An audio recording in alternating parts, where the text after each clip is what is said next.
Hello guys, how are we doing? Welcome back to the West Ham world. I hope you're all well after the weekend.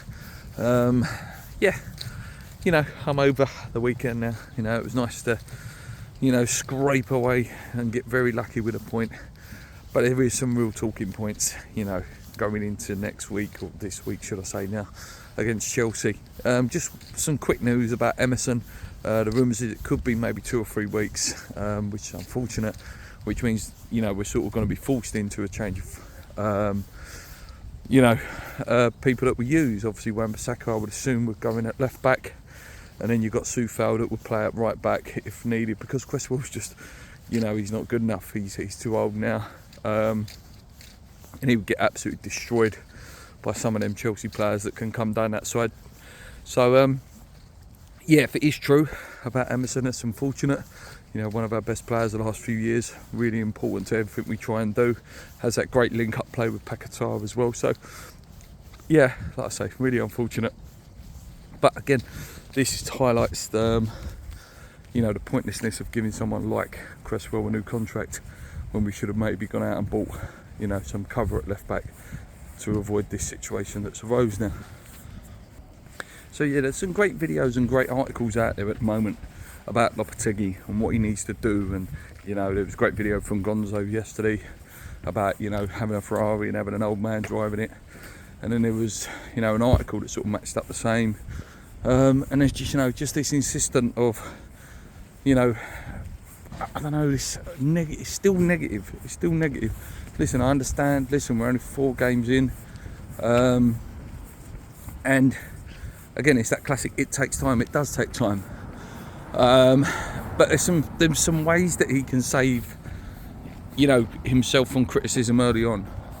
The project of Antonio and Souček ever starting in the same team again. No, it can never happen again unless, every single player in that midfield's injured and every striker's injured. It just doesn't work. Mickey just hasn't got it anymore. He hasn't. The geezer's 34. I don't think he wants to be there anymore either, totally. I think he just stays because he's on big money.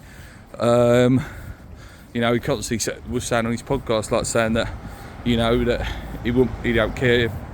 Not exact words, but wasn't bothered if he left, if he leaves, he leaves. And, I said it in the summer. I wanted the option taken away of Mikel Antonio for Lopetegui, because then you're forced into doing something different. And that's what needs to happen. That's what needs to happen now at West Ham. We need to just move away from this Souček Antonio style of play. And I don't want to put it on the players because it's the manager that picks them. It's like Kevin Nolan under Allardyce. It weren't his fault he was getting picked every week, but he weren't good enough in the end. So that's the first thing for me. You've got to get rid of Souček and Antonio from the starting lineup. We can see that Bowen can do it. Bowen up front by himself.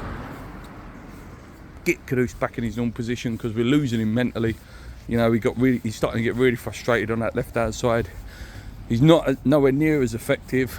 When he cuts in and smashes that ball with his left foot from the right-hand side, that's what we need. We need him back there.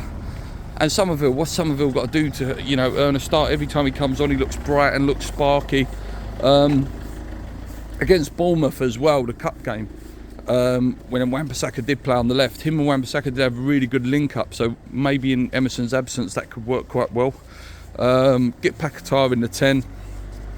I'm happy with Rodriguez and Alvarez, the players, the 2 holders, but you've got to have someone who can pass the ball, someone who can hold the ball, and it's that classic football thing, they do that, they give it to him, and he can get on the half turn and release people. Souček can't do that. He can't. He's no. Just no. I can't. Getting more and more frustrated every week that I see the lineup. It's all the comments underneath the lineup when it comes out on Twitter. Is this Moyes again? When's the real lineup going to come out?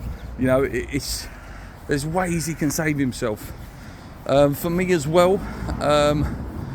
Again, I don't know how close. He's got to be close to sort of level of match fitness now. Tobido, Mav's been making some big mistakes. In games he might, look really, really good for 70 odd minutes. Look strong, look dominant. But last few weeks, most of the goals that have been conceded You know, a couple of them have been his fault this week. Didn't follow his man. The Man City game, he got caught too high in one of them. Yeah, so for me, you know, if Todibo's fit, get him in, so we get 2 ball playing but strong, pacey defenders. Yeah, again, I do think as well, I do think there's a chance for Ings, and this is not me just being knee-jerk because he scored the weekend. He's a very good finisher, and he's a striker, you know. More than anything at the club, he is our only striker, apart from Fulkrug when he's fit. You know, Bowen is a winger, converted. Antonio is a converted, you know, winger as well. So to put Danny Ings in there when we need him, you know, there may be times where we do need him to score some goals for us. And I'm not against him being like the first option off the bench as a forward line rather than Mikel Antonio. I'll be totally honest with you. Anyway, guys, it's Monday. Back to the grind for another week. I'll be back later in the week with a Chelsea preview. It's going to be a tough game, Chelsea. You know, a lot of players I admire there. They're a funny side, though. They are a funny side. But we'll go into that later in the week. Until next time, guys, let me know what you think. How can Lopetegui help himself, basically? You know, I want him to succeed, but he needs to help himself. Come on, you Irons.